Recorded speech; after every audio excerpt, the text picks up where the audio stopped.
Hey everybody, it's me, Angel Benton. Just FYI, tomorrow I'm gonna shave. So I know that it looks like I've got like boogers and stuff, but that's actually not my nose hair, but it's my mustache hair underneath my nostril. So I'm shaving it all tomorrow. It'll probably be not the last time. I think I'm gonna shave. I'm gonna participate in Movember. With the No Shave November. I'm gonna participate in that, but I'm not going to do it until after the race.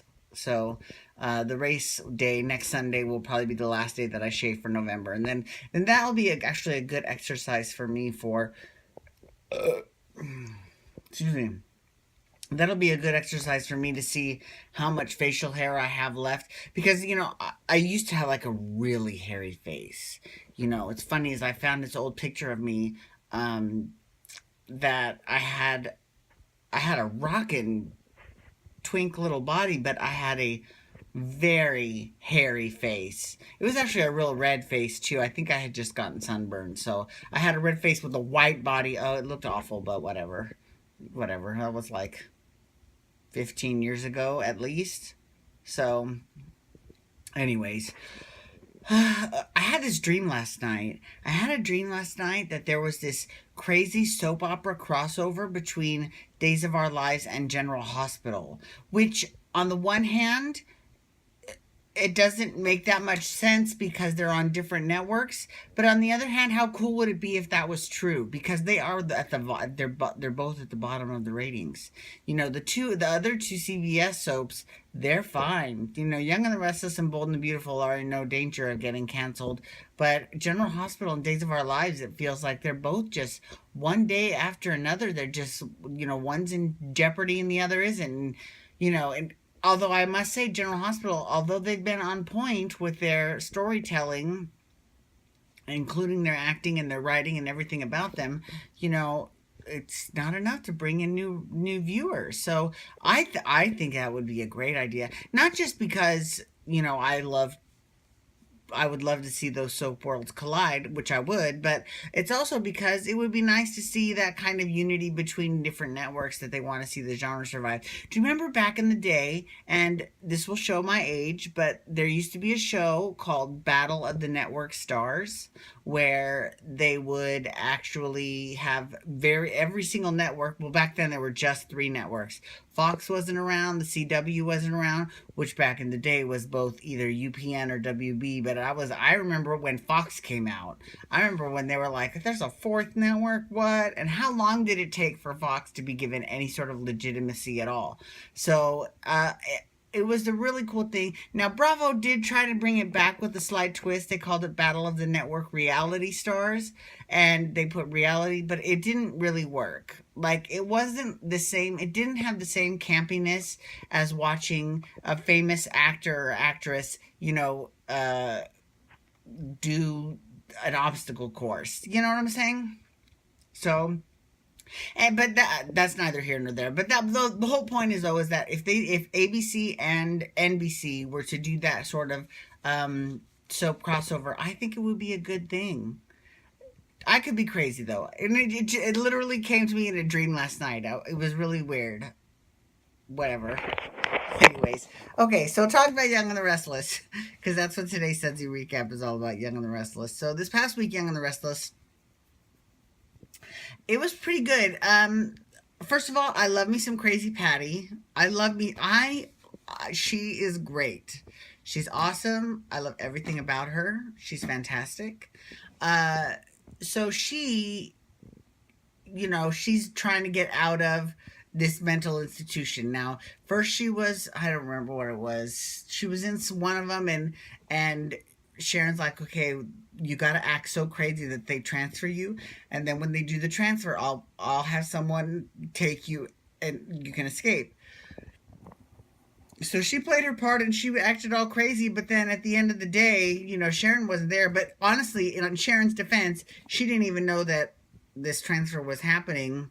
So she was like, it was too quick. I couldn't do anything. So she's like, just sit tight and I will get you out of here, I promise. But she's only saying that because of the whole thing with Sully. But I mean, like, The only person that really loses in the whole situation is, well, here's the thing. All those things that Sharon is imagining about Nick and Sully, they aren't really true because Sully was not Nick's child. Sully was Adam's child. Sully's biological brother is Connor, not Noah, right? So it's the type of thing that, but I guess Sharon doesn't know that, so I guess that's why she's real hypersensitive to that fact. But I know it just strikes me as being like, okay, well, that's kind of silly because he's not even his kid. Nick, though, has been great this whole week. But then next week he apparently, goes crazy because it's the anniversary of the death of Christian, or the death of Christian, because we all know Christian Sully. But, I don't know. That just seems like it's out of left field. Like, 1 minute he's fine, and then the next minute he's smashing bottles because he's not fine. That doesn't seem like a good character arc. It doesn't. Sorry, Young and the Restless. Let's see, what else happened this week? So everyone thought that Travis was the mole. So here's the thing about this whole mole situation with Newman Enterprises. First of all, they're using GC Buzz, which really, like I said, that could have been Restless style because they've done this storyline before. But Victor Newman thought that it was actually Travis that was, the mole, right? But it turns out that Travis isn't the mole. What did not help is that they actually used Travis's mouth lip syncing to the other guy's voice. So, that just it doesn't make any sense because so you had, and it was so stupid. I think that was mishandled as well. They had Travis, but you couldn't see Travis. You could just see this much Travis. But if you've seen Travis, you know exactly what he looks like, right? So that was his mouth. There's no doubt that was Travis's mouth, right? So he was moving his lips or whatever, and it was someone else's voice. Now, it couldn't have been actually Travis because why would he disguise his voice, and how could he do that in person anyways? That doesn't make any sense. If it was like a telephone call, then I would be like, okay, well, he's using some voice altering software. That makes sense. But he was in person meeting with Jack, so I'm like, okay. And then we find out it's some other random hoo-ha on the board that is actually feeding Jack all the information. So, and he's the one that has that voice. So, it made sense, but it was just kind of stupid to use Travis that way. It was just, or I think his name is Michael Rourke. He's the actor that plays Travis. That was kind of dumb. It's not his fault, but it is kind of stupid. But we found out that he was the one who was actually investigating that random hoo-ha from the board. Anyways, so that happened. And I will say there was a slight scene between Travis and Stitch. And that's good because it gave Stitch something to do other than whine about Abby. I'm over that. This is not the Stitch that we all fell in love with, And he kind of sort of revisited his past with Ashley, but I'm like, let him move on. Let him squint Chloe. Okay, let's talk about Chloe. I like Chloe. She's not crazy that much anymore, which is unfortunate because I love crazy Chloe the best. But Chloe has kind of, started warming towards Kevin. And, they had a cute little scene. Kevin, by the way, FYI, Kevin's got a rockin' little body. He's got a great body. Because he had a scene where he was basically naked, except for a baby blanket around his hoo-ha. He looked amazing. So, kudos to you, Kevin. You look great. Anyways, so, and then, Mariah actually got a job at GC Buzz. So, good for her. She's got a job. And that will actually be good for her storyline-wise because it'll get her away from that whole Sharon bubble or Kevin bubble that she's in.